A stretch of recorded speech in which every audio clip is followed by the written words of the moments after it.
विभाजन विभीषिका स्मृति दिवस समारोह को संबोधित करते हुए हरियाणा के सीएम नायब सिंह सैनी ने कहा, भारत का विभाजन इतनी बड़ी त्रासदी है कि देश की आजादी के बाद का लगभग आधा साहित्य विभाजन के बारे में है। प्रधानमंत्री नरेंद्र मोदी ने विभाजन को 20वीं सदी की सबसे बड़ी त्रासदी करार दिया है।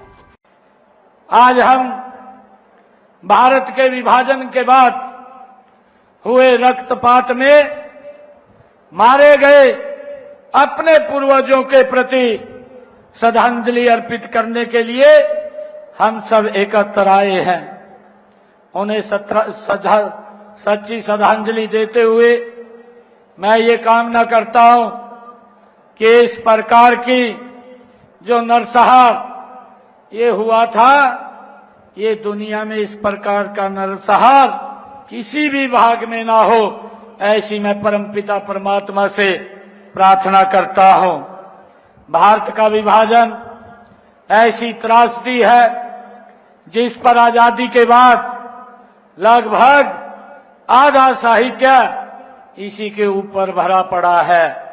उसकी पीड़ा से आहत हमारे देश के यशस्वी प्रधानमंत्री आदरणीय नरेंद्र मोदी जी ने देश के बंटवारे को 20वीं शताब्दी की सबसे बड़ी त्रासदी उन्होंने कहा है।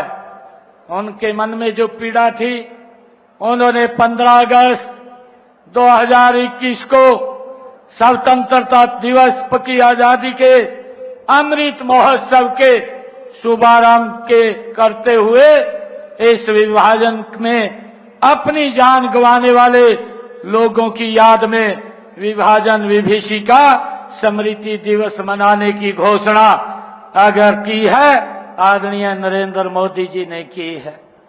भाइयों, उस समय आदरणीय प्रधानमंत्री जी ने कहा कि विभाजन की पीड़ा को कभी भुलाया नहीं जा सकता।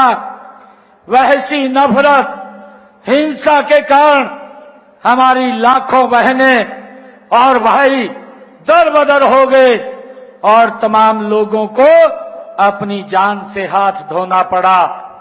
आज का दिन भारत के बंटवारे का ये दुखद दिन है।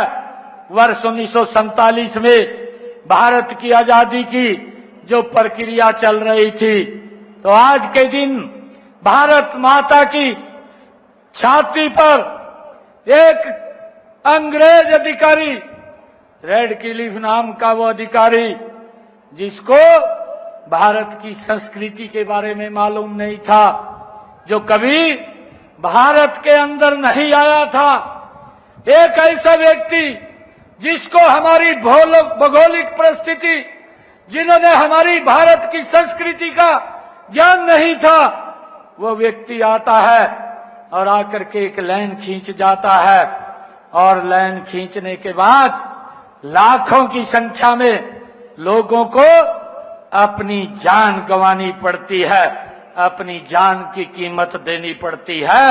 ये देश का तो बंट गया, परंतु करोड़ों लोगों को जो अपना सब कुछ छोड़ करके उजड़ गए और लाखों की संख्या में जो वो दंगे खड़े हुए थे उसमें मारे गए।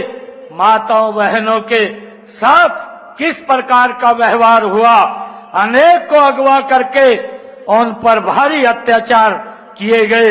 आज भी उस मंजर को अगर हम याद करते हैं तो व्यक्ति के रोंगटे खड़े हो जाते हैं।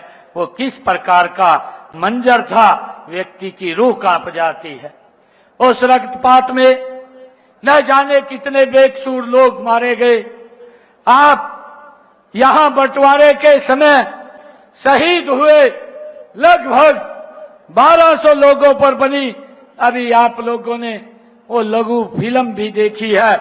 उसके दौरान जब हम देख रहे थे वो किस प्रकार का मंजर था, वो भावुक होने वाला वो पल था जो समय वो बंटवारे के समय हमने इस डॉक्यूमेंट्री फिल्म के अंदर देखा है।